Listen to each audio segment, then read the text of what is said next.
광야 여정을 거쳐가는 이스라엘 백성들의 삶을 좀 보고 있습니다. 이스라엘의 삶을 생각해 보면 광야에서 끊임없이 원망하고 불평하고 그리고 하나님을 믿지 못하고 신뢰하지 못해서 두려워하는 그들의 그 삶들을 우리는 계속해서 보게 될 겁니다.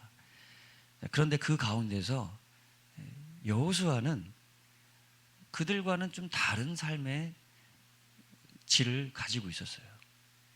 여호수아는 광야에서 믿음으로 약속의 땅을 향해서 끝까지 그 광야를 헤쳐나갔던 두 사람 중에 하나였습니다. 그가 어떤 사람이었을까?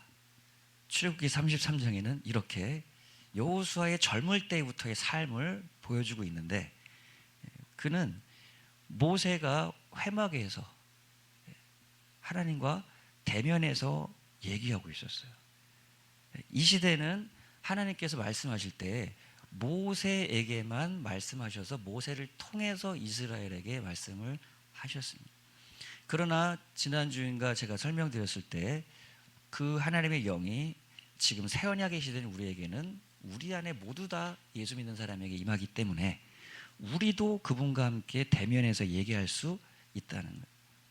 영광에서 영광으로 하나님의 영으로 우리가 변화되어져 갈 수 있는 은혜가 예수 믿는 모든 사람에게 임해 있습니다.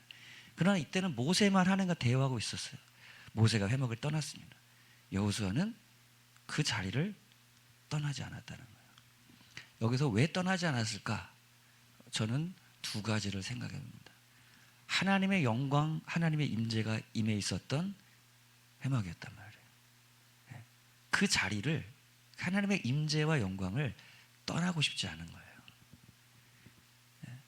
예배 끝나면, 여러분 기도원의 집회나 예배 끝나면 끝나자마자 무섭게 나가는 경우 그 분들이 있습니다. 물론 상황과 환경이 다 다를 수 있어요. 그런 상황 때문에 어떻게 보면 나가고 그런 경우도 있어요. 그러나 그런 상황이 아님에도 불구하고 하나님의 임재를 못 느끼기 때문에, 하나님의 임재의 영광을 누리는 이 여호수아는 그 은혜를 정말로 사모하는 사람이었어요. 하나님의 임재를 너무나 갈망하는 사람이었어요. 두 번째는 수종자예요. 수종자. 모세를 수종드는 섬김의 그런 리더십을 가진 사람이었어요. 예배자였고 섬기는 자였어요. 이것을 저는 servant 리더라고 얘기합니다. 우리 기독교인들은 모두 다 예배자면서 servant 리더가 돼요. 누군가를 섬기는 거예요. 모세를 섬기고 있지만 모세를 섬기는 게 사실 하나님을 섬기고 있는 거예요. 여기서는. 그러한 여호수아는 광야를 헤쳐나갈 수 있었던 겁니다. 우리 모두 다 이런 삶을 다 거쳐갑니다. 첫 번째, 예배자로서 하나님을 예배하는, 하나님의 임재의 영광을 사모하는, 기도 속에서 임하는 하나님의 임재를 너무나 기뻐하는 그러한 사람. 또 하나님을 섬기고 교회 성도들을, 교회를 섬기는 삶을 사는 사람. 제 와이프가 박자를 잘 못 맞춰요. 그게 연약함이에요. 그래서 엄청 긴장해요. 그 찬양인도 할 때마다. 그래서 또 어저께는 좀 바빠가지고 같이 연습할 시간이 없었어요. 잘 나가다 한 번 또 박자가 나갔잖아요. 그럴 때 우리는 비판하고, 뭐 찬양인도 저거 박자도 못 맞춰, 그렇게 생각할 수 있는데, 그렇기 때문에 제가 있는 거예요. 제가 옆에서 그 연약함을 커버한단 말이에요. 제 자리를 제가 지키고 간단 말이에요. 그래서 또 함께 간단 말이에요. 이것이 교회의 모습입니다. 어떤 연약함이 보이잖아요. 누군가 연약함이 보이잖아요. 교회의 부족함이 보이잖아요. 그 자리를 제가 들어가서 채우는 거예요. 여러분, 농구나 축구 이 단체 경기를 해본 사람은 그걸 잘 압니다. 농구나 축구를 잘하는 사람은요, 어떤 포지션에 들어가도 다 커버해낼 수가 있어요. 근데 자기 포지션을 지키면서 어떤 포지션에 구멍이 나면 그 조신을 백업을 해주는 거예요. 그리고 또 자기 포지션을 또 지키고. 저는 농구를 너무 좋아해가지고 이거를 너무나 잘 알아요. 제가 슈팅가드였는데 저는 이제 포인트 가드였는데 슈팅 가드, 스몰 포드, 때로는 센터 역할까지도 하면서 제 포지션을 해나가는, 이것이 유기적으로 착착착착 움직여갈 때 그 팀이 강력하거든요. 교회도 마찬가지입니다. 저는 설교를 하고 있지만 또 저희 성도면서 음식으로 섬겨주시는 분이 있고, 찬양으로 섬겨주시는 분이 있고, 설거지 해주시는 분도 있고, 돌아가면서 딱 봤을 때 뭔가 부족함이 있다, 부족한 부분이 보인다면 뭐 교회가 저래, 이것이 아니라 내가 그 자리에 들어가서 그 자리를 커버를 하는 거예요. 그리고 누군가 세워지면, 누군가 또 하고 있으면 거기 내 자리야, 이거 아니야, 이렇게 안 하고 내가 또 빠져나와 주는 거예요. 저는요, 어떤 자리든, 찬양 인도한 자리든 저 자리를 대신해서 세울 수 있는, 할 사람이 나타나면 저는 기쁨으로 나옵니다. 설교도 마찬가지예요. 제 대신 설교할 사람이 나타나면 저 또 기쁨으로 빠질 수 있어요. 왜냐하면 이것은 제 어떤 권위가 아니란 말이에요. 내가 목회자인데 내가 설교, 이런 게 아니란 말이에요. 섬기는 것이란 말이에요. 내 자리가 내 섬기는 자리지, 그것이 내 완장이 돼서는 안 된다는 거예요. servant leader. 이것이 여호수아의 모습이었습니다. 그 가운데서 또 한 부류의 사람을 보여주십니다. 이제 성막을 짓게 하시는데 부살렐이라는 사람을 지명에 불렀어요. 그리고 그에게 성령을 부어서 금과 은 노수로 해가지고 성막을 만들게 하십니다. 성막은 하나님이 영이 거하시는 곳이에요. 그 하나님의 하나님의 집을 만드는 사람을, 부살렐이라는 사람을 지명을 해가지고 그에게 모든 하나님의 지혜를 주어서 성막을 짓게 했던 거예요. 오늘도 하나님의 일을 해나갈 때요, 주님의 몸된 교회를 섬길 때요, 주님의 교회 가운데 주님이 함께 거하시잖아요. 그 교회를 섬길 때 하나님이 어떤 사람들을 지명해서 불러요.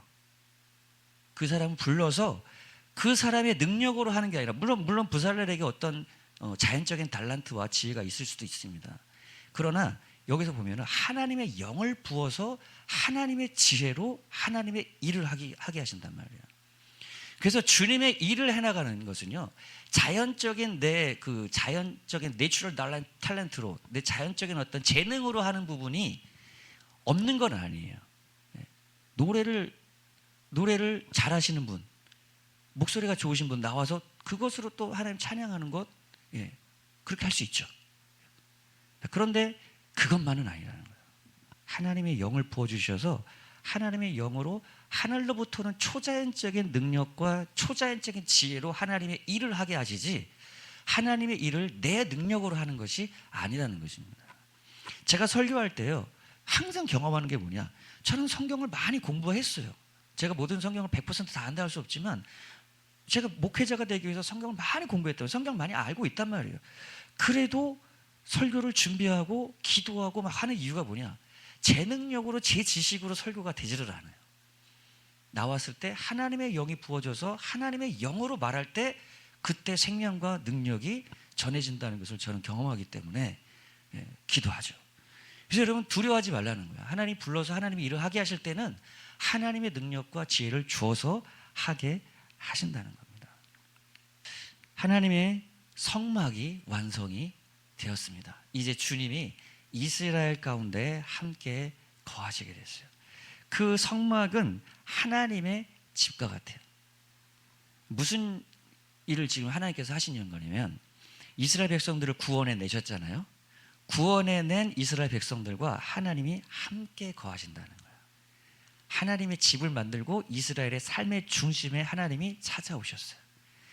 그래서 여러분, 하나님이 우리를 부르시고 우리를 구원하시는 목적은 하나님이 여러분들과 함께 하기를 원하신단 말이에요. 그것이 목적이에요. 구원받았으니까 끝. 그리고 치유받았으니까, 하나님이 나에게 어려움을 해결해 주셨으니까 끝. 그리고 나서 예배 안 드리고 기도도 안 하고 주님 떠나서 사는 경우도 있잖아요.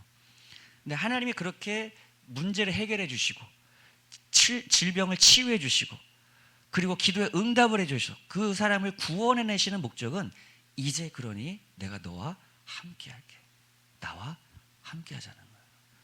왜 결혼할 때 결혼한 이유가, 가장 큰 이유가 뭡니까? 이제 헤어져서 살기 싫단 말이에요. 항상 그냥 같이 있고 싶단 말이죠. 그것과 똑같아요. 하나님 우리와 함께하기를 원하시고 이스라엘 백성들의 삶에 함께하기를 원한다는 겁니다. 자, 그래서 하나님이 성막을 이렇게 만들어 주셨는데요, 성막 가운데 이런 구조로 되어 있었어요. 이제 동편으로 향한 문을 따라서 이제 동쪽에서 서쪽을 향해서 에덴 동산에 하나님의 임재가 있는 그곳을 향해서 가는 것이라고 했죠. 그곳을 향해서 들어갑니다. 그리고 그 앞에 가장 먼저 번제단이 있어요. 그곳에서 제물을 죽이고 그 제물에서 그 제물 가운데 번제물 가운데 나온 피를 받고 그 고기는 번제단 위에 태워버립니다. 그리고 그 재는 진 밖으로 던져버려요. 그리고 이 피를 담고 있는 그릇을 가지고 가서 물두멍에서 몸을 깨끗하게 제사장이 씻습니다. 그리고 성소로 들어가는 거예요. 이것은 뭐냐면 하나님 앞에 나아갈 때 죄의 문제가 해결돼야 된다는 거예요. 죄의 문제가 해결되지 않고는 하나님께 나아갈 수가 없었어요. 죄의 문제를 해결하고 성소로 들어갑니다. 성소 안에는 이렇게 떡이 담겨있는 진설병과 그리고 금으로 되어 있는 등대와 그리고 분향단이 있었어요. 여기서 이 세 가지가 무엇을 의미하냐면 떡상, 떡이 놓여 있는 그 떡상은 하나님의 말씀을 의미했던 거예요. 이 모든 구약 성경에 나와 있는 그러한 모형들은 예수 그리스도 안에서 하나님께서 완성하시고 성취하신 그러한 그림자였단 말이죠. 그리고 금등대는 거기서 그 7개의 단이 7개의 그 금으로 쌓여 있는 이 기둥이 거기에 등이 켜지고 있었어요. 금은 변하지 않잖아요. 변하지 않는 하나님의 속성을 나타냈던 거예요. 그리고 언약궤로 들어가는 지성소로 들어가는 회막 커튼이 쳐져 있는데 그 앞에 분향단이 있었어요. 거기서 향이 올라가고 있는데 그 향은 기도의 향을 의미했던 겁니다.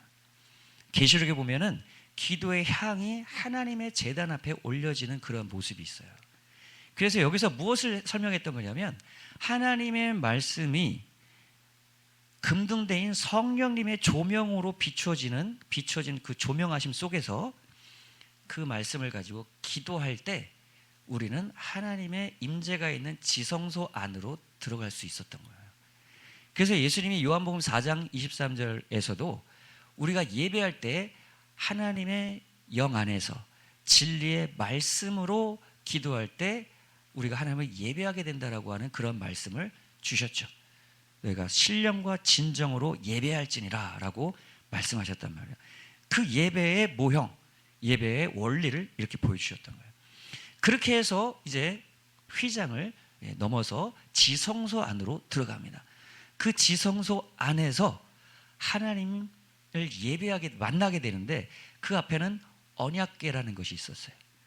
언약궤 안에는 만나가 들어져 있는 그런 항아리와 십계명 돌판이 그 안에 들어져 있었습니다.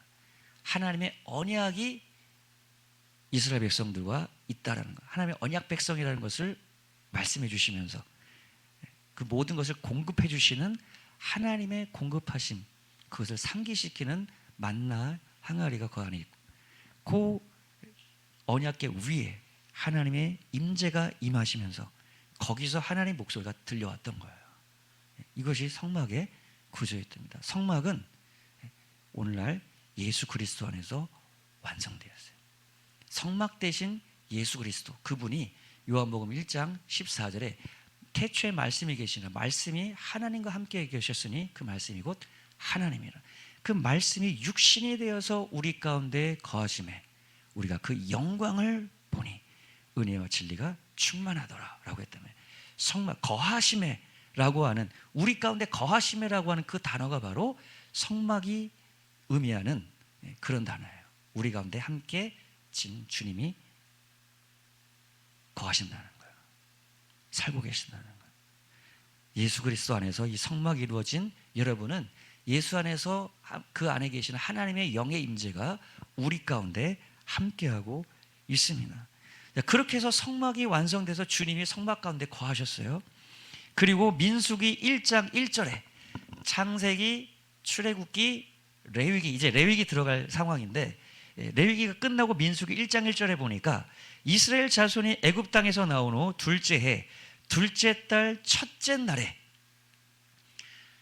둘째 해가 되는 첫째 날에 성막이 완성됐다고 그랬죠. 그리고 둘째 달이 되었어요. 민수기 첫 장 시작하는 거지. 그럼 그 사이에 레위기에서 말씀하시는 그 사건의 내용이 얼마간 있었던 내용이라는 것을 우리가 알 수 있을까요? 한 달이 지났다는 얘기죠. 한 달 동안의 레위기의 말씀을 말씀해 주시고 둘째 달 첫째 날이 돼서 민수기에서 이제 이스라엘 백성들의 숫자를 계수하고 광야를 향해 출발해 가는 겁니다. 한 달 동안 레위기의 말씀을 말씀하시는 거예요. 우리가 많은 분들이 새해가 되면 성경 통독을 작심하시는데 쭉 잘 나가다가 힘들고 때로는 포기하는 데가 레위기예요. 레위기가 왜 그러냐? 레위기는 우리의 문화와 우리의 상황과 너무 틀려요. 도대체 죽이고 잡고 이런 제사가 나오고 뭐 하지 말라 해라, 먹지 말라 먹어라, 이게 우리가 뭔 상관이 있는 거예요. 그런데 제가 여러분들에게 그 비밀을 알려드리겠습니다. 레위기를 말씀하시는 레위기서의 핵심은 이것이에요. 나는 너희 하나님이 되려고 너희를 애굽 땅에서 인도하여 낸 여호와라. 내가 거룩하니 너희도 거룩할지어다. 레위기는 거룩을 얘기하는 말씀입니다. 거룩. 이스라엘 백성들 가운데서 주님이 함께 계셨어요. 그들은 구원을 경험했어요. 이제 함께 하시는 하나님과 함께 살아가는 방식, 그것이 레위기서의 지침들이에요. 하나님께 거룩이라는 것은 분리되다, 구별되다라는 뜻이에요. 세상과 구별돼서 하나님께 속한 하나님의 백성, 하나님의 소유된 하나님의 거룩한 백성이 되었단 말이에요. 그러면 하나님께 속했으니까 하나님과 함께 살아가는 방식, 하나님의 라이프 스타일, 하나님의 속성, 하나님의 성품을 따라 우리가 살아가야 되는데, 그것이 바로 거룩한 삶이라는 거예요. 그 거룩한 하나님의 삶의 방식 중에서 레위기서 1장에서 7장까지는 제사에 대해서 나옵니다.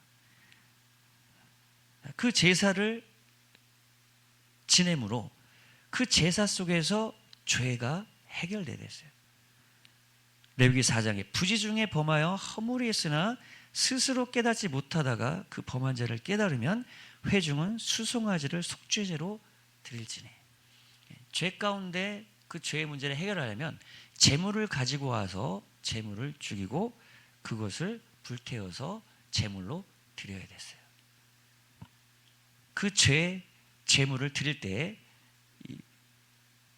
그 죄를 제물에게 전가해서 그 제물을 죽일 때 그 죄가 대신 죽어야 될 사람을 대신해서 속죄 제물로 죽임을 당했던 거예요.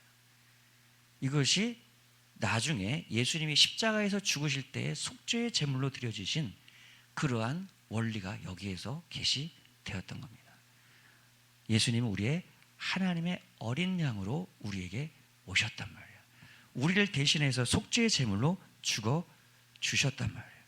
그래서 히브리서 10장 14절에서 18절 말씀에는 이렇게 얘기합니다. 그가 거룩하게 된 제자들을 한 번의 제사로 영원히 온전케 하셨느니라. 이것들을 사하셨은즉 다시 죄를 위하여 제사 드릴 것이 없느니라. 그래서 여러분, 이스라엘 백성들은 성막에 나가서 하나님께 나아갈 때 제물을 드리고 제물을 속죄 제물로 죽여서 번제로 태우고 그 죄의 그 속죄로 죽은 그 피를 들고 나갔단 말이에요. 그런데 우리는 지금 하나님께 예배로 나올 때 제물을 죽일 필요가 없어요. 우리 양, 소 끌고 올 필요가 없단 말이에요. 왜 그럴까요? 예수님이 십자가에서 영원히 한 번의 제사로 영원한 제사, 그리고 이제는 더 제사 드릴 필요가 없는 한 번의 그 제사로 끝내버리신 거예요. 더 이상 예수님이 십자가에서 드려진 그 속죄의 제물, 속죄의 제사로 인해서 더 이상 우리는 속죄의 제물을 드릴 필요가 없다는 겁니다. 그래서 여러분, 우리가 예배를 드리면서 나아갈 때는 우리는 더 이상 속죄의 제물을 드리는 것이 아니라 이미 예수님께서 2000년 전에 우리를 위해서 제물이 되어 주셔서, 우리의 어린 양이 되어 주셔서 물과 피를 다 쏟아 우리의 죄를 속죄해 주신 그 주님의 은혜를 감사함으로 나아가는 것입니다. 그 속죄의 제물을 믿음으로, 그 은혜에 감사함으로 나아가는 거예요. 이미 예수님은 인류의 모든 사람을 위해서 속죄의 제물로 그 피를 흘려 주셨어요. 그러나 그 피가, 그 속죄, 죄가 용서되어지는 그 속죄의 피가 그 사람에게 실제가 되게 하기 위해서는 믿음으로 그 사실을 우리가 받아들이는, 그 믿음으로 그 은혜에 감사로 나아갈 때 예수님의 그 피가 여러분의 그 죄를 완전히 도말해 주시는 것입니다. 동에서 서가 먼 것 같이 우리의 죄가 주홍같이 붉을지라도 양털과 같이 이게 그 피가 우리를 다 씻어주시는 그 놀라운 사건이 여러분에게 실제적으로 역사가 된다는 거예요. 중요한 건 믿음이에요. 이스라엘 백성들도 믿음으로 제물을 드렸던 겁니다. 하나님의 말씀을 따라서 우리는 제물을 드릴 필요는 없는 거예요. 속죄의 제물을 드려주신 예수님을 우리가 믿음으로, 믿음의 제사를 드리는 겁니다. 믿음의 제사란 말은 좀 그래요. 믿음의 예배를 드리는 거예요. 믿음의 예배를 드릴 때, 그래서 우리가 찬양으로 나아가는 겁니다. 예수님께서 나를 위해서 피 흘려 주셨습니다. 주님이 우리의 죄를 사해 주셨습니다. 예수 안에서 우리는 의롭고 거룩하게 되었습니다. 이것을 사하셨기 때문에 다시는 죄를 위하여 제사 드릴 것이 없게 하신 속죄의 주님을 찬양합니다. 오늘 이따 우리가 주의 만찬 하게 될 텐데, 주의 만찬 하게 될 때도요, 그 주의 만찬 그 떡을 먹고 그 음료를 마심으로 우리가 예수님이 나를 위해서 살찢고 피 흘려 주셔서 우리에게 영원한 생명을 주셨습니다 라는 것을 믿음으로 고백하면서 주의 만찬에 참여하는 믿음의 행위란 말이에요. 그럴 때 실제로 여러분의 죄가 속죄되고 씻어지고 새로워지는 은혜가 임하게 되는 겁니다. 이 제사의 의미의 절정이 여러분, 대속죄일날 이스라엘 백성들은 계속해서 제사를 지냈어요. 그러나 1년에 한 번 특별히 대속죄일이라는 것이 있었어요. 그때 이렇게 두 양 혹은 두 염소를, 이스라엘 백성들의 모든 죄를 대제사장이 전가하면서 안수하면서 죄를 회개하고 고백하는, 그 죄가 그 어린 양, 그 염소에게 전가되는 거예요. 그리고 하나의 양은, 하나의 염소는 죽이고 태워서 그 번제물을 하나님께 온전히 태워 올리고 피를 들고 대제사장이 지성소로 나아갑니다. 또 하나의 염소는 똑같이 전가하고 기도해서 그 죄를 이 염소에게 전가합니다. 그 죄가, 이스라엘 백성의 죄가 이 염소 위에 얹혀지는 거예요. 이 염소가 죄를 짊어지고 진 밖으로 내보냅니다. 이스라엘의 성소의 진 밖은 광야란 말이에요. 물도 먹을 것도 아무것도 없어요. 그곳에서 이 염소는 쓸쓸하게 광야를 전전하고 헤매다가 거기서 죽어갑니다. 그 염소 뒤에 그림에 나오는 것이 그 사체의 잔해예요. 전년에 40년 동안 이렇게 광야에서 죽어진 그 염소들, 이것을 속죄양, 속죄염소, 영어로 scapegoat 이렇게 얘기를 해요. 여러분, 우리 세상에도 일반 사람들도 속죄양이라는 말을 알잖아요. 누가 어떤 범죄를 지으면 어떤 일이 있으면 그것에 대한 속죄 양들을 찾는단 말이에요. 로마 시대 때, 네로 시대 때는 크리스천들을 그 로마에 있었던 그 큰 불이 있었거든요.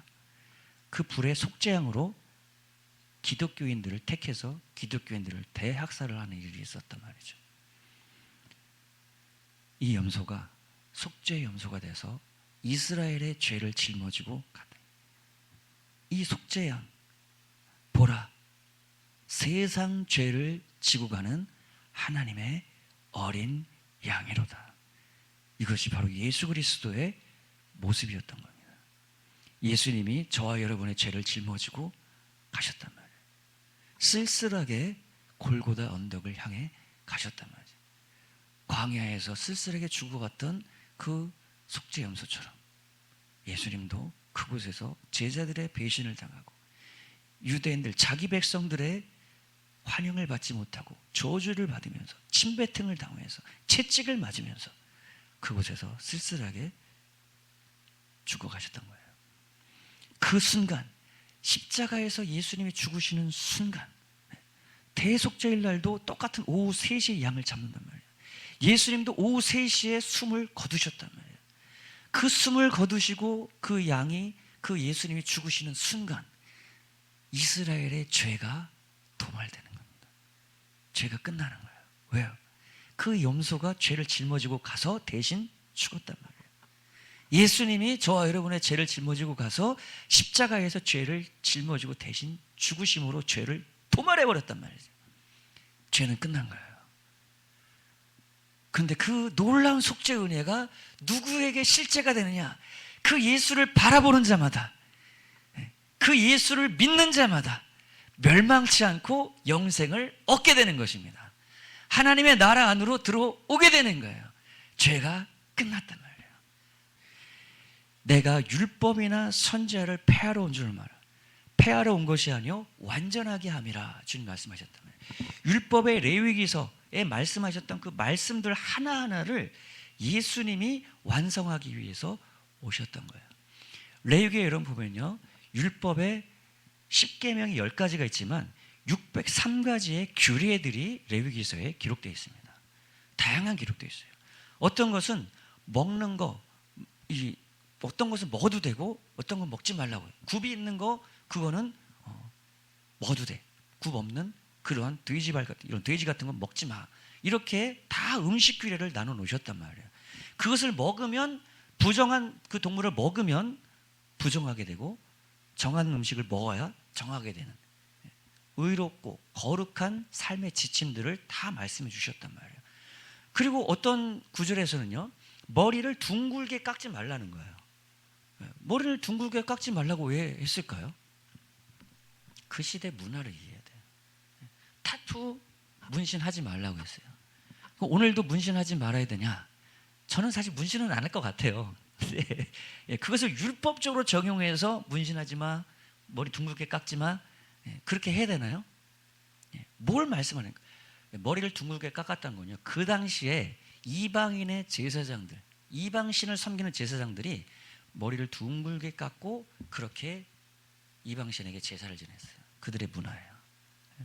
그리고 이 옷을 만들 때 2가지를 합쳐서 만들지 말라고 그랬어요. 오늘 뭐 체크무늬처럼 그렇게 2가지 섞어서 직조를 만들지 말라고 그랬어요. 왜 그러냐? 제사장들의 옷은 그냥 하얀 옷으로 이렇게 입고 어떤 단일한 그런 그 재료를 가지고 하얗게 만들어서 거기에 수많은 장신구들을 가지고 이게 나갔잖아요. 근데 2가지 직조를 해서 체크무늬처럼 그런 거 입지 말라는 거예요. 그렇게 만들지 말라는 거예요. 왜 그랬을까요? 그럼 우리는 뭐 그 여러 가지 섞여 있는 그런 체크무늬 옷 입으면 안 되나요? 그게 아니라요. 그 당시에 똑같이 이방인 제사장들이 여러 가지 섞여 있는 현란한 옷들을 입고, 그리고 막 제사를 지낼 때, 그럴 때 하나님 그 신이, 이방 신이 축복해 준다라고 하는 그러한 어떤 그들의 믿음이 있었어요. 그래서 무엇을 말씀하시는 거냐면, 이방 사람들의 살아가는 그런 삶의 스타일을 따라서 살아가지 말라는 거예요.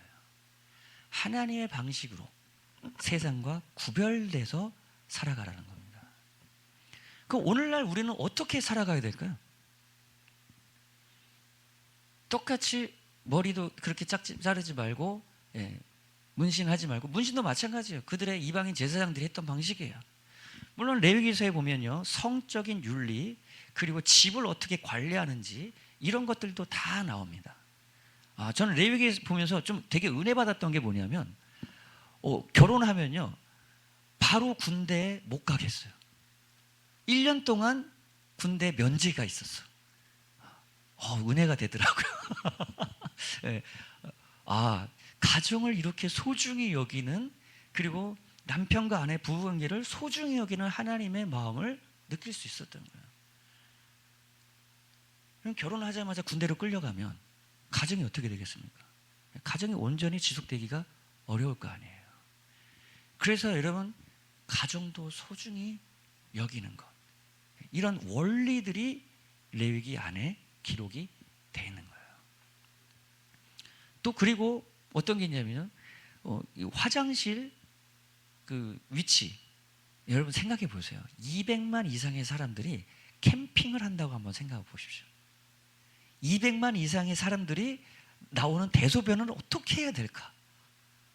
끔찍하지 않았을까요? 제가 요즘에 저희 집 근처에 산책을 나가면 퇴비 냄새 때문에 좀 골치가 아파, 머리가. 우리 집 주변에 논밭이 있거든요. 그러니까 퇴비 냄새 때문에 힘들다. 이스라엘 백성들이 힘들지 않았을까요?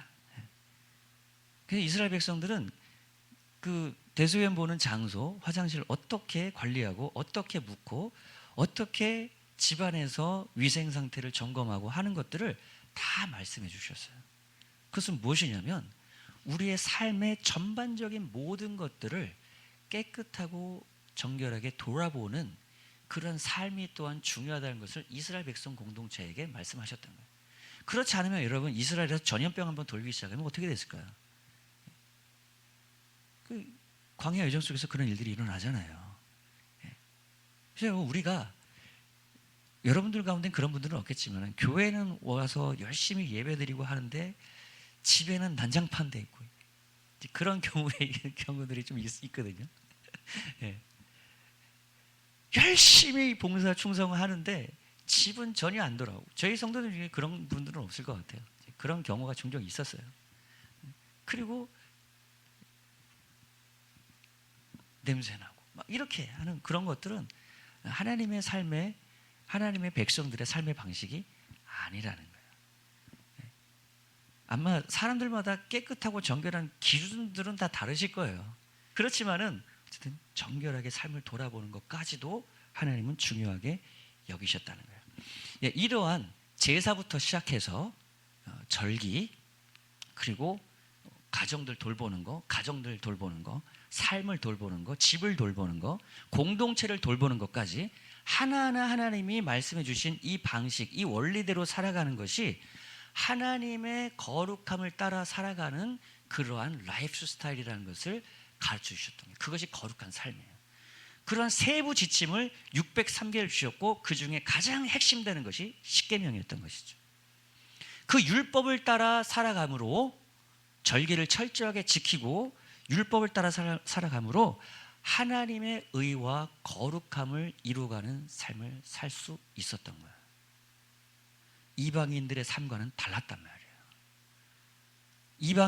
이방인들이 그들을 볼 때, 저들은 뭔가 다르구나라는 것을 느낄 수 있었던 거죠. 그러면 우리는 어떤 방식으로 살아야 할까요? 레위기에 말씀하신 그 말씀은 이스라엘 백성들에게 BC 1500년경에, 지금으로부터 3500년경에 이스라엘 백성들의 중근동 지방의 광야에 살고 있는 이들에게 말씀하셨던 말씀이란 말이에요. 그럼 이런 현대를 살아가고 있는 우리들에게, 교회, 새 언약의 백성에 있는 우리들에게는 어떻게 말씀하실까요? 성경에 말씀하신 원리를 우리가 이해해야 돼요. 그리고 그 원리를 따라서 새 언약의 백성이 어떻게 적용할까를 생각해야 되는데, 로마서 3장 21절 21절에 바울은 이렇게 얘기합니다.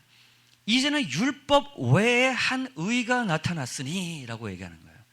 율법을 지킴으로 의롭고 거룩한 삶을 살아가는 방식 외에 다른 길을 말씀해 주셨는데, 그것이 무엇이냐? 예수 그리스도를 믿음으로 말미암아 모든 믿는 자에게 미치는 하나님의 의라는 거예요. 모세 언약, 시내산 언약 안에서 이스라엘 백성들은 율법을 모두 다 지키면서 의로움을 얻어야 됐어요. 근데 그렇게 살아갈 수가 없었죠. 우리는 그 옛 언약의 이스라엘 백성들, 그 죄 때문에, 의롭게 거룩하게 살아가지 못했던 그 죄 때문에 예수님이 십자가에서 속죄양 되셔서 모든 죄를 담당해 주셨어요. 그 예수를 믿는 믿음으로 예수 그리스도 안에서 우리가 의롭게 되는 것입니다. 믿음이라는 것은 여러분, 예수님이 이미 십자가에서 우리에게 속죄양 되신 것은 2000년 전에 역사적으로 이루시고 완성된 단 한 번의 제사였단 말이에요. 그 사실을 믿음으로 우리가 의롭게 된다는 것은 그 역사적으로 이루어진 사실을 내가 받아들이고 그리고 입술로 시인함으로 그 예수님의 이루신 사건을 내가 인정하는 것이다. 그것이 믿음이에요. 여러분에게 그 믿음만 있으면 여러분 속죄양 되신 예수님이 여러분을 의롭게 만들어 주신다는 거예요. 어떻게? 예수 그리스도 안에서 내가 예수와 함께 연합하여 예수 안에 거하기 때문에, 내가 예수와 하나 되어 있기 때문에 예수님의 완벽하신 의가 나의 의가 된다는 거예요. 왜요? 내가 예수와 하나가 되어 있기 때문에, 내가 예수 그리스도와 지금 예수 그리스도 안에 거하고 있기 때문에 그것이 바로 믿음인 것입니다. 자, 그러한 사람에게 로마서 8장 1절에 그리스도 예수 안에 있는 자, 그리스도 예수 함께 하나 된 자에게는 죄와 사망의 법에서 우리를 해방하여 주신다고 로마서 8장 1절 2절에 말씀하시죠. 그리스도 예수 안에 자는 결코 정죄함이 없다고 말씀하시죠. 왜냐하면 그리스도 예수 안에 내가 있기 때문에, 예수님의 완벽한 의 안에 있기 때문에 그러한 사람에게 이제는 육신을 따르지 아니하고 그 영, 성령 하나님을 따라 행하는 우리에게 율법의 요구가 이루어지게 한다는 거예요. 율법의 요구가 뭐겠죠? 율법은 의롭고 거룩한 삶의 방식을 요구했단 말이에요. 하나님의 라이프 스타일, 하나님께 속한 하나님의 거룩함을 나타낼 것을 요구했단 말이에요.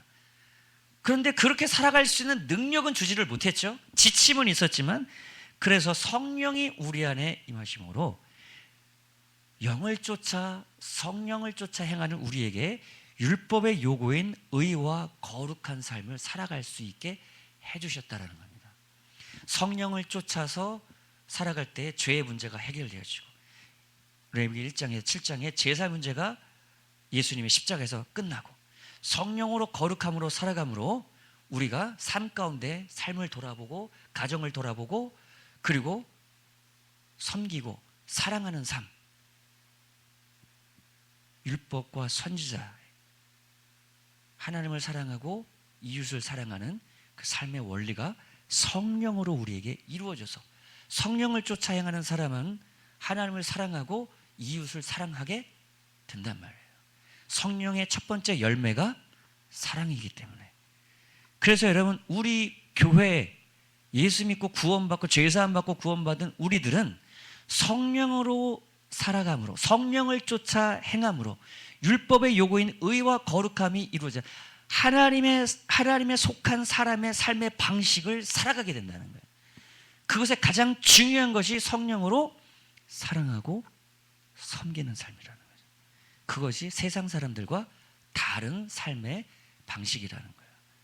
그렇게 살아갈 때, 교인들은 뭔가 다르구나. 기독교인들은 교회만 주일날 오는 것만 다른 게 아니라 삶의 방식이 다른 거예요. 사랑과 섬김의 삶을 살아가는 거예요. 세상에서는 비판하고 정죄하고 막 비난해야 되는데, 예수 믿는 사람들은 사랑으로 그 사람을 섬기더라는 거예요. 그 사랑을 돕더라는 거예요. 그 사랑을 일으켜 주더라는 거예요. 그 사랑을 붙들어 주더라는 거예요. 용서해 주더라는 거예요. 그러므로 세상이 변화되기 시작하는 것입니다. 여러분, 정리하면서 기도하겠습니다.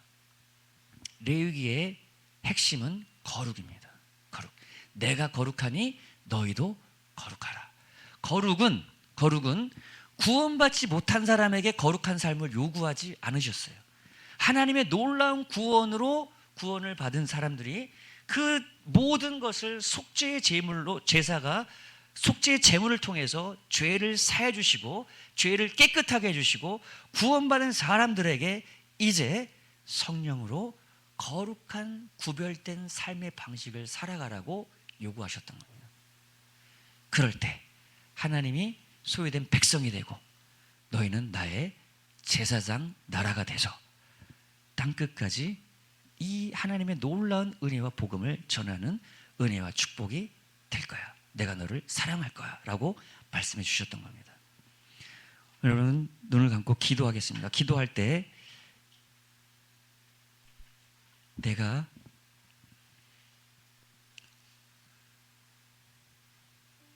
예수님의 속죄의 그 제사로 이제는 동물의 제사가 필요하지 않게 되었습니다. 예수님이 여러분을 위해서 속죄의 피를 그 속죄양, 속죄염소와 같이 여러분의 죄를 대신 짊어지고 여러분의 죄를 예수님이 모두 다 가져가 주셔서 그분이 죄를 짊어지고 십자가 골고다를 향해 가셨습니다. 그곳에서 여러분의 죄를 끝내 주셨습니다. 여러분의 입술로 예수님 나의 죄를 도말해 주시고 나의 죄를 가져가 주시고 나의 죄를 속죄해 주셔서 죄사함 받고 하나님의 거룩한 자녀로 하나님의 소유되게 해주셔서 감사합니다. 여러분 믿음으로 고백하십시오. 그리고 하나님 이제는 하나님의 속한 하나님의 자녀가 되어 성령을 주셔서 하나님의 영을 쫓아 하나님의 거룩함을 이뤄갈 수 있는 그러한 삶을 살아갈 수 있도록 성령님 내 안에서 사랑하게 하시고 섬기게 하시고 하나님의 나타날 수 있는 그러한 거룩한 삶을 살아갈 수 있도록 내 안에 임하여 주셔서 인도해 주시는 성령님 감사합니다. 성령을 쫓아 하나님의 거룩함을 나타내는 삶을 살아갈 수 있게 하여 주시옵소서. 통성으로 기도하겠습니다.